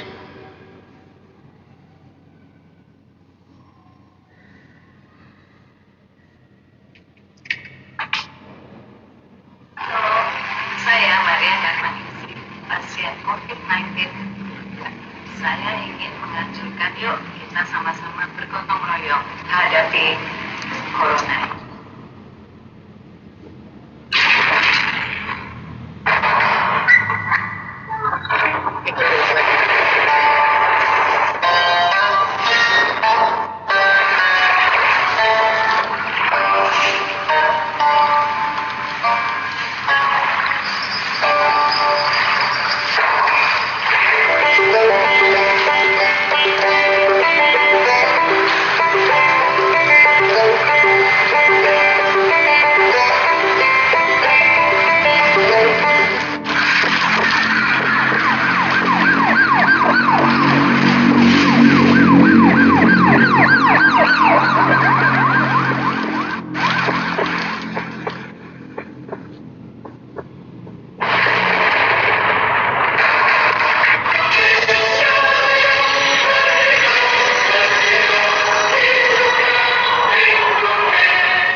Kita pindah ke fase berikut. Di situ kita masih lihat masih ada situasi yang gegar, ya, tapi sudah berkurang karena di sana sudah ada adaptasi. Kemudian kita lihat bagi penurunan memang masih tetap penurunan penghasilan masih tetap aja ada, karena ada sekarang ini ada perpanjangan ya gitu. Dan kemudian di sisi lain tapi ada ruang ekspresi yang tumbuh. Artinya kita tidak tenggelam dengan situasi yang serba kekurangan itu, ya. Nah, ruang ekspresi bertumbuh itu kita rasanya udah mulai bangkit ya. Nah, kita melihat di situ ada beberapa event-event private selain memang ada program-program pemerintah misalnya itu, dan indikatornya Pak Uday sendiri saya kira itu tetap berlanjut ya. Walaupun ada pandemi tapi mungkin juga ada pengurangan di sana sini. Tapi di pihak private dan swasta itu ada tumbuh juga. Kita melihat misalnya saat itu ada, kembali lagi saya ucapkan maaf Mbak Nuki, ada IDF saat itu tetap bisa tampil dari pandemi ya. Kemudian banyak lomba-lomba yang sifatnya virtual yang diikuti oleh teman-teman baik itu di dalam dan di luar negeri. Ada eksibisi, ada workshop, kemudian ada webinar dan lain-lainnya. Yang semuanya dilaksanakan dengan daring, yang inilah salah satu yang disebutkan kaitannya dengan teknologi atau digital. Nah, ini salah satu kita lihat video yang sebetulnya secara kepenarian di sana tampak sudah ada tampak semacam pengetahuan. Di sana ada desain gerak dan teknik gerak yang silakan dimainkan aja Pak, yang dilakukan pada seorang pelaku. Nah, saat itu dia juga saat itu mungkin menjadi penggagas dengan suatu gerak menjadi double function. Hari ini dia menggarap, dia juga mengolah, dan dia melakukan. Artinya di sini gerak itu tidak lagi bebas, sudah punya pemahaman hal-hal yang intrinsik dalam koreografi. Namun demikian dalam pemahaman digital sebetulnya kita melihat di sini baru sampai kepada penggunaannya sebagai media rekam. Jadi kameranya stay satu tempat, cover semua peristiwa yang ada di situ. Nanti akan dijelaskan lebih lanjut tentang ini. Nah, akhirnya di sini kita melihat ada upaya-upaya pendalaman, perluasan dan peningkatan pemahaman tentang bagaimana menggarap sebuah tari walaupun dalam situasi yang sangat memberikan perbatasan. Kita lihat ada judulnya ini sebetulnya kalau nggak salah halang sesuatu yang dia ingin keluar dari keterkungkungan pandemi sebetulnya. Presiden ingin ditampilkan. Nah, di sini kita sudah melihat ada olah tubuh gerak terutama menyambut keseimbangan ya gerak itu. Ya, ada kita lihat unsur-unsur lain. Bahkan unsur bunyi yang kita lihat di situ ada unsur bunyi yang internal dan eksternal itu semua dibawa. Bisa lihat di sini.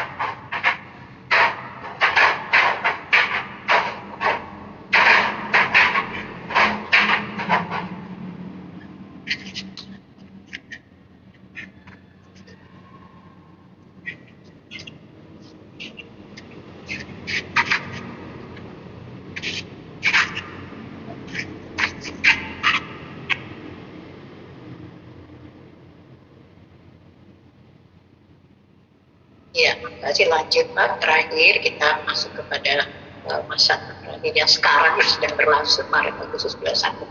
Nah, kita melihat juga itu aja sudah mencair.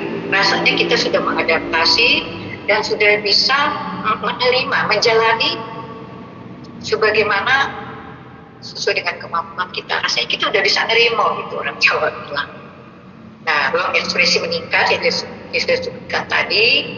Misalnya hari ini ada usia musik kalau nggak salah, dan banyak sekali hari ini sampai malam bisa kita lihat banyak sekali kegiatan-kegiatan yang walaupun sifatnya masih daring gitu ya.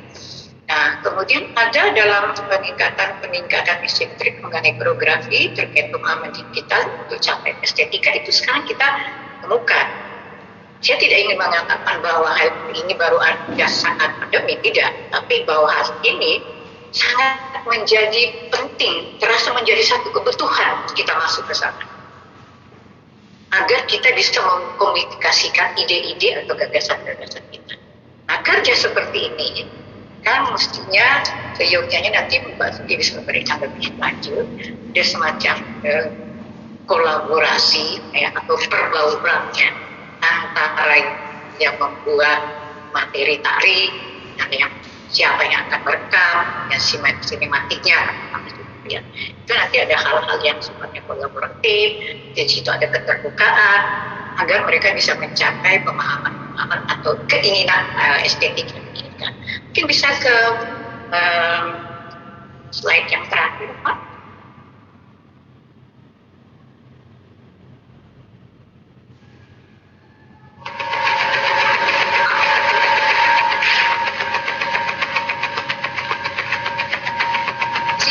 Semacam inovasi berkarya memanfaatkan kecantikan jejak tadi untuk mempresentasikan komunikasi ide-ide mereka ya, yang sekarang santer banget yang saya katakan tadi, salah satu disebutkan film, ada coding.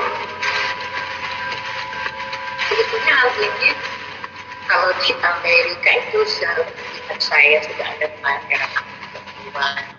Dan di Indonesia juga sebenarnya bukan sesuatu yang baru sama sekali. Namun yang pasti di saat itu saya katakan tadi ada perbauran antara programmer dan lihat di situ pemanfaatan sinematiknya ya, unsur cahaya,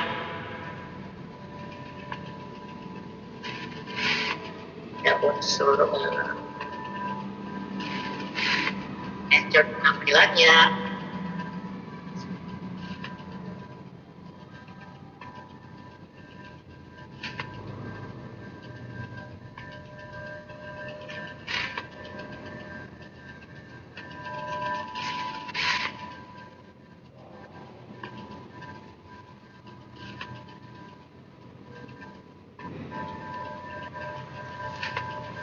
Proses ini tentunya koreografi itu menjadi sangat penting untuk menjadi dulu ya. Karena dalam perkembangannya setelah masuk kepada kolaborasi sinematik itu nanti ada perubahan-perubahan, tidak merubah secara konsep, tapi kita menempatkan wujud ucapannya.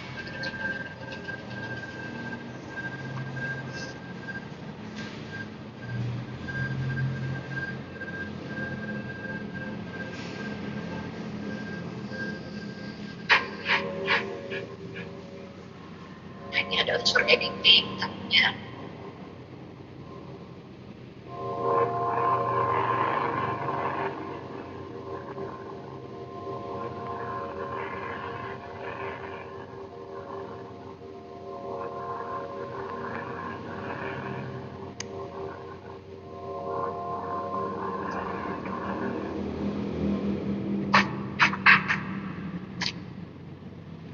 Ya, saya kira itu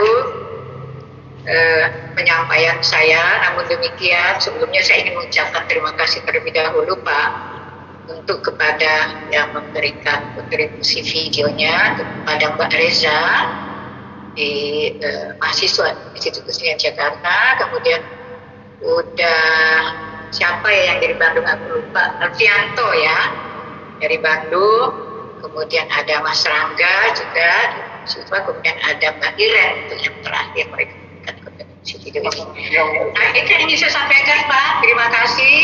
Seandainya ada yang kurang atau yang salah kata mohon dimaafkan. Assalamualaikum warahmatullahi wabarakatuh. Waalaikumsalam warahmatullahi wabarakatuh. Terima kasih Mbak Wiwi yang telah memberikan banyak pencerahan ya dalam era ketika baru pandemi sampai di era sekarang yang masih pandemi. Oke, berikutnya mungkin ke yang paling bontot dalam paparannya, bukan bontot orangnya mungkin. Kami persilahkan Mbak Nungki untuk memberikan paparannya dan memberikan sedikit mengulas wawasan untuk teman-teman pelaku kreatif seniman tari di webinar maupun di YouTube. Mangga Mbak Nungki. Ya, terima kasih Kang Budai. Selamat sore kawan-kawan sekalian. Saya akan cepat saja karena waktu kita nggak banyak sehingga masih ada kesempatan untuk diskusi. Tadi Mbak Dira, Bang Akin, dan Mbak Wiwi sudah menyampaikan banyak hal dan saya hanya akan ngegongin saja. Dan gong saya ini, maafkan kalau lebih banyak dari pengalaman saya, mengingat bahwa webinar saat ini sudah sangat banyak, terutama webinar tari ya, bukan terutama, di antaranya webinar tentang tari, lalu tentang masa pandemi dan virtual, sehingga harapannya tidak terjadi pengulangan-pengulangan, tapi justru saling melengkapi, kita saling belajar, tetap kreatif. Ya, tolong ini saya, PPT saya, PowerPoint saya.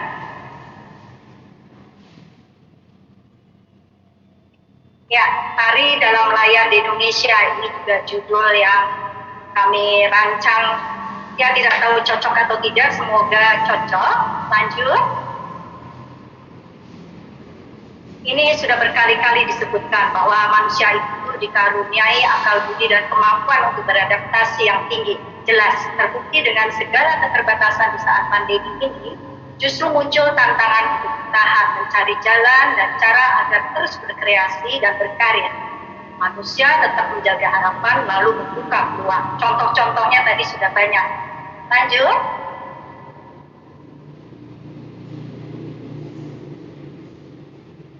Ya, salah satu karakter modernisme dan kekinian atau kontemporer khususnya dalam seni yakni adanya kesadaran diri yang kemudian mendorong terjadinya berbagai eksperimen bentuk dan penciptaan karya-karya. Lanjut. Ya, eksperimen dan penciptaan perhatian utamanya pada proses. Jadi pada proses, dan kita tahu berkesenian itu yang utama adalah proses. Memang akhirnya orang akan menilai dari hasil, tetapi proses selalu melalui rentang yang panjang, dan juga tentu kemudian adanya materi yang digunakan, termasuk tubuh dalam hal ini kalau kita bicara tari. Lalu kita tahu teknologi komunikasi adalah salah satu peluang yang tersedia di tengah pandemi global saat ini, dan untuk menciptakan karya maupun mempresentasikannya kemudian kepada halayak. Lanjut. Ya, di dalam keterbatasan ruang gerak, para seniman tari bersiasat. Bahkan bukan hanya seniman tari sebetulnya. Tadi Mbak Dira, Bang Atin maupun Mbak Wiwi sudah mencontohkan bagaimana bukan orang tari pun melakukan banyak kegiatan berekspresi, dan kalau yang bisa menari kemudian mereka mengekspresikannya dalam tubuh yang lebih terstruktur yang kemudian disebut tari. Fitur digital memberi kemungkinan bahasa ungkap lain, jika tidak dikatakan baru, dan berikan tanda kutip, untuk mengartikulasikan gagasan ketubuhan sekaligus penggarapan gerak koreografi. Lanjut.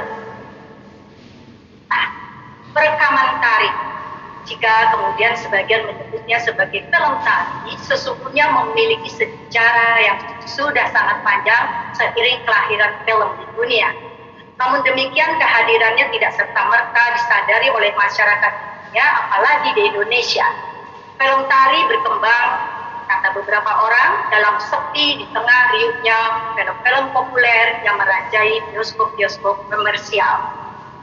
Sehingga film tari itu seperti sesuatu hal yang baru, padahal sebetulnya sudah sangat lama.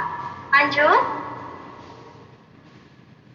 Maaf, saya bukan ahli film tari, tetapi saya mempunyai pengalaman yang agak banyak, oleh sebab itu ingin sedikit berbagi di sini dan tentu saja boleh dikritisi. Ada berbagai batasan tentang istilah film tari atau dance film. Bahkan menurut Ardianto dalam tulisannya di tahun 2014, beberapa sinematografer dan pembuat film atau filmmaker memiliki istilah masing-masing untuk mendeskripsikan karya mereka, seperti dance for the camera, video dance, dance film, dance in film, screen dance, choreo cinema, dance movie, virtual dance, recorded dance, documentary dance, macam-macam dengan pendekatannya yang juga macam-macam, yang kadang-kadang juga bisa sama. Bahkan kemudian saya membuat istilah sendiri koreo kamera. Ini sok tahu aja supaya lain dari yang tadi sudah saya sebutkan. Lanjut. Lalu Mas Mardani dan Mas Bejo mengatakan dalam tulisan dia di tahun 2020 bahwa pada dasarnya film tari merupakan penggabungan antara koreografi tari dengan alat produksi film, yaitu kamera. Kamera akan berusaha menangkap momen estetis dari tarian yang didesain untuk keperluan kamera, dan hasilnya akan diproyeksikan kembali dalam format yang telah tersusun sedemikian rupa, yaitu visualisasi kamera.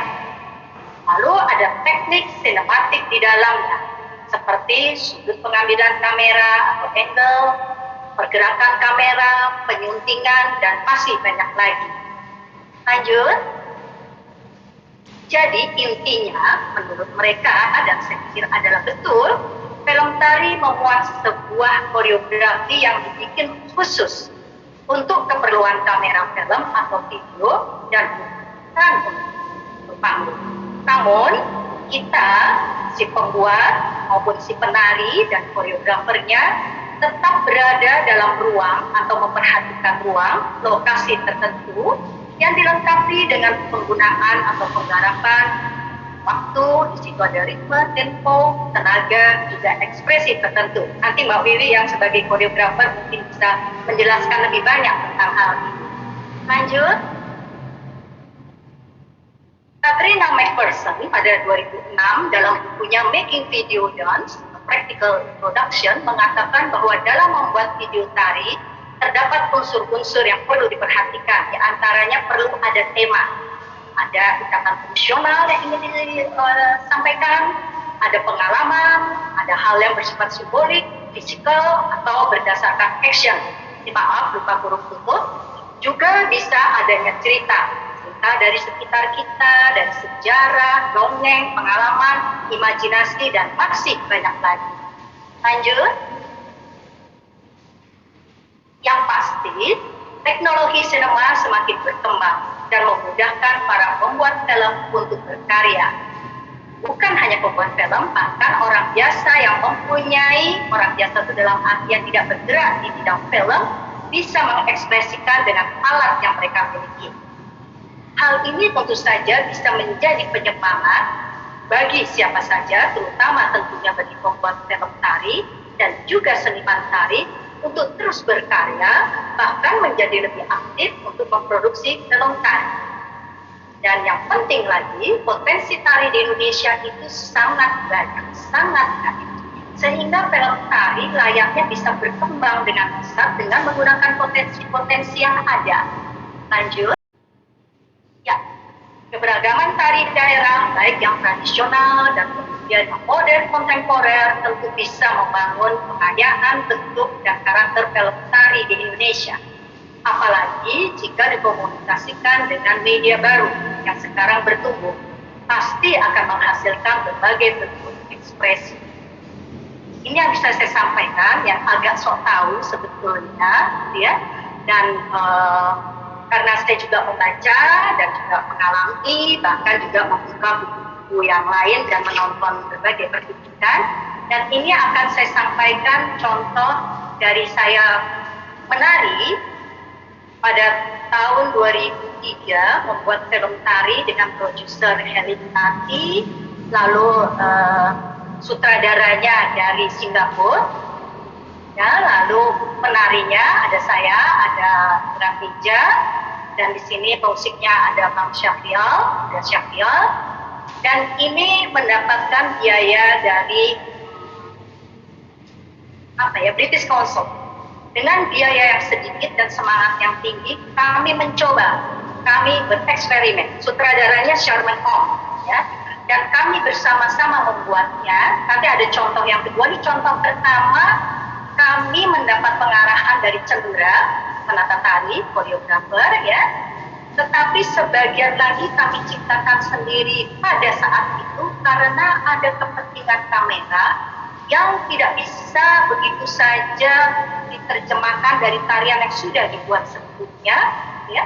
Yang kemudian membutuhkan kreativitas dari si penari, tentu saja berdasarkan diskusi dengan kameramen, dengan sutradara, maupun dengan penata tarinya. karena sebetulnya kemudian ada bahasa kamera atau ruang kamera yang harus menangkap atau menghasilkan gambar yang tadinya belum diperhitungkan oleh penata tarinya. Karena ini tahun 2003 kami masih coba-coba dan eksperimen. Oleh sebab itu, saya yang sebetulnya bukan koreografer, profesi saya bukan koreografer, kemudian juga harus membuat gerak-gerakan supaya maknanya yang akan disampaikan atau simbol kemudian akan disampaikan bisa tercapai. Bisa tolong diputar?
Sebelum nyambung ke yang satunya, ini dibuat berulang-ulang, berkali-kali, karena kameranya tidak bisa begitu saja menangkap semua gerakan.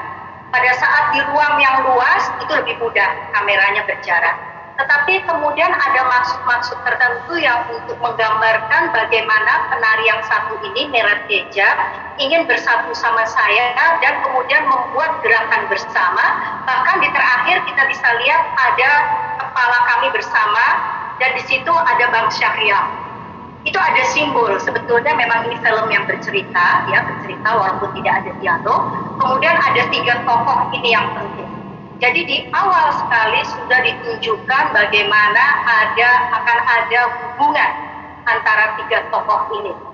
Sayang saya tidak bisa memutarkan semuanya karena panjang 30 menit, ya. Tetapi bahwa ini diulang-ulang dan McPherson sudah mengingatkan bahwa dalam membuat film tari itu kadang-kadang asyik banget sekali karena ada kolaborasi antara koreografer dengan penari, atau kalau juga koreografernya adalah penari, mereka bersama-sama. Lalu kadang-kadang ada sutradara di situ, kadang-kadang kameramennya berfungsi sebagai sutradara, ya. Tetapi kemudian juga kalau itu hanya dilakukan 2-3 orang itu lebih mudah. Tapi kalau dilakukan lebih dari 2-3 orang, itu bisa acap kali membuat bosan dan frustrasi karena diulang-ulang, dan bisa terjadi karena diulang-ulang bukannya makin bagus, tapi karena ada kelelahan, lalu satu persatu membuat kesalahan sehingga harus diulang, lalu berkompromi bagaimana, atau setelah 2 kali yang terakhir dengan kelelahan, tidak ada lagi kesalahan, ekspresinya tidak lagi optimal.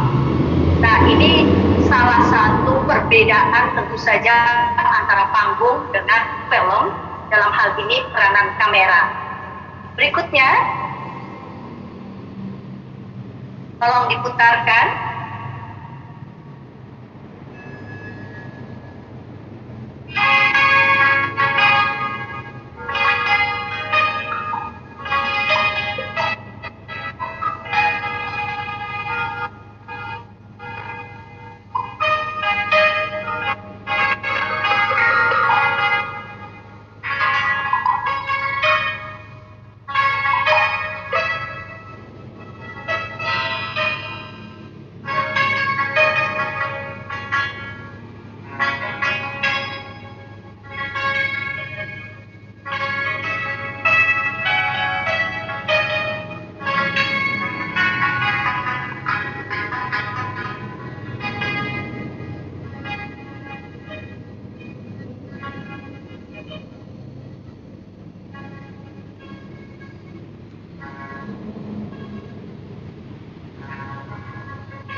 Nah, ini waktu kami menari, musiknya belum ada. Ini musik yang ditempelkan.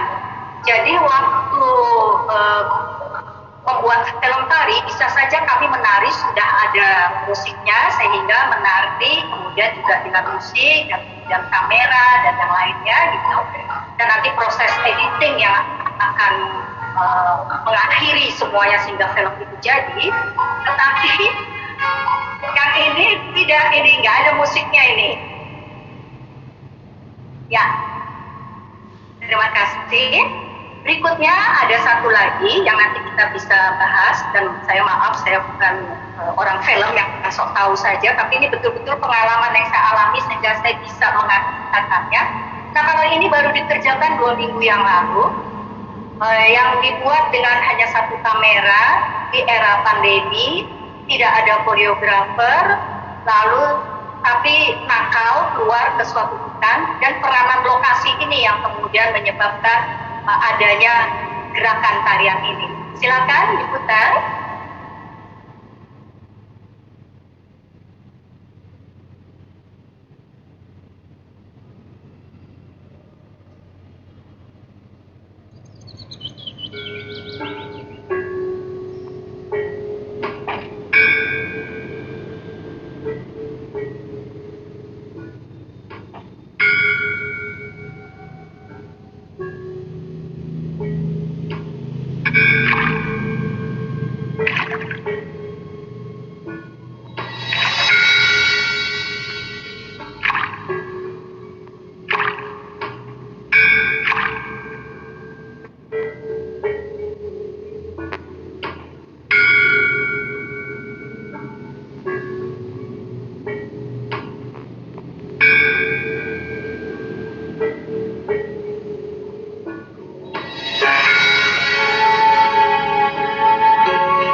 ini peranan editing tangan gitu ya, di dalam filmnya ada nih tangan bergerak, tapi saya hanya memotretnya saja. Dan yang terakhir, tolong Mas lanjut. Ya, ini sok tahu sekali, ini saya masih mahasiswa tahun 78, masih muda belia. Ini kalau ini katanya dance movie, karena sebetulnya ini film cerita, tetapi di dalam cerita itu kemudian ada penari yang memakai topeng, dia membuka topengnya dan kemudian menembak Belanda. Saya tadi lihat ada Mbak Pus, ini kami syuting bersama Mbak Pus. Adegan tarinya sedikit sekali di dalam filmnya Teguh Karya November 1828. Tapi mengerjakannya berhari-hari dan benar frustrasi, apalagi waktu itu adalah film saya pertama. Ini ngapain sih di panggung sudah selesai nih, tapi di sini dipulang-pulang untuk membuka topeng supaya punya ekspresi seperti ini saja, aduh. Dan juga kameramennya juga masih belajar sepas apa ya ini supaya nanti tampilnya di layar itu benar-benar hanya wajah ini yang kemudian ada apa di balik itu, dan kemudian ternyata dia melakukan action menembak Kapten Belanda yang demikian penting. Nah, ini tentu ada dramatiknya. Dan yang menarik terakhir adalah ini dibuat tahun 78, belum digital. Jadi masih menggunakan pita yang kita tidak bisa mengecek hasilnya bagaimana. Sehingga saya sangat khawatir melakukan kesalahan, kalau melakukan kesalahan berarti menggunakan pita yang demikian banyak dan mahal harganya, dan baru bisa lihat di minggu depannya setelah dicuci film itu, ini berhasil atau tidak. Tentu digital dan media baru saat ini sangat membantu proses pembuatan film atau apapun yang berkaitan dengan perekaman tari. Mungkin hanya itu yang bisa saya sampaikan, dan kita terima kasih bisa berdiskusi dengan pengetahuan pengalaman saya. Yang paling penting kemudian juga adalah dalam kita membuat perekaman tari apapun itu, dramatiknya kalau bisa tetap diciptakan, sehingga mungkin nantinya bisa menjadi suatu estetika baru di dalam dunia tari. Terima kasih. Baik, terima kasih Mbak Nuki. Mungkin karena tadinya setelah ini ada sesi tanya jawab, namun karena berhubung waktu juga yang tidak memungkinkan untuk adanya sesi tanya jawab, tapi saya minta masing-masing narasumber untuk memberikan closing statement-nya hanya 30 detik masing-masing. Saya kasih waktu dari urutan pertama, Mbak Dira, 30 detik Mbak Dira, untuk memotivasi para seniman pelaku tari. Ya, baik. Assalamualaikum seniman tari semuanya, tangguh semuanya. Dan ini ada referensi bagus, but is it art? Itu untuk yang tanya tadi ya, WUNY. Silakan membaca terus, menulis terus, berbuat terus. Merdeka. Merdeka. Selanjutnya ke Bang Atin, 30 detik, Atin, lebih dari 30 detik dihukum, didenda. Baik, ya baik, sahabat sekalian, ya kami berharap, mari karena kami juga sama merasakan apa yang kita rasakan di tengah pandemi ini. Yang paling penting bukan berpikir apa yang negara bisa berikan kepada kita, tapi apa yang kita bisa berikan kepada negara dengan menulis. Tentu saja terima kasih Kemenparekraf. Ya. Salam budaya. Terima kasih ya Bang Atin. Selanjutnya Mbak Wiwi Sipala, mangga 30 detik saja Bu. Ya, oke. Mangga. Saya pikir seni harus bangkit, hidup hingga akhir. Kita akan ungkapkan. Oke, terima kasih. Selanjutnya Mbak Nuki, mangga sama 30 detik maksimal. Ya, terima kasih. Terus kreatif, ciptakan karya-karya baru di masa yang tidak mudah ini. Semua ini adalah tantangan buat kita. Semangat. Ya. Baik, terima kasih. Mungkin saya simpulkan dalam satu pantun. Ikan tari dalam jerami, beli relatif dicikit nih. Seniman tari saat pandemi tetap aktif, kreatif, inovatif, produktif dalam karya seni masa kini, dan aktif dalam dunia digital untuk menjadi bahan promosi pemasaran berikutnya. Terima kasih, salam sehat ucapkan kepada para narasumber tamu undangan dalam kegiatan seni untuk semua dan semua untuk seni. Kiranya acara ini mudah-mudahan sangat bermanfaat untuk kita semua. Mohon maaf apabila terdapat kekurangan atau hal yang kurang berkenan selama berjalannya kegiatan ini. Sampai jumpa di kegiatan kami selanjutnya dengan topik juga yang tak kalah menarik dalam webinar-webinar berikutnya. Semoga kita semua selalu ada dalam kondisi sehat, tetap jaga diri, jaga keluarga Anda, dan selalu mematuhi protokol kesehatan. Saya Sudarana, mohon pamit undur diri. Wabillahi taufiq wal hidayah. Wassalamualaikum warahmatullahi wabarakatuh. Salam aktif. Waalaikumsalam warahmatullahi wabarakatuh.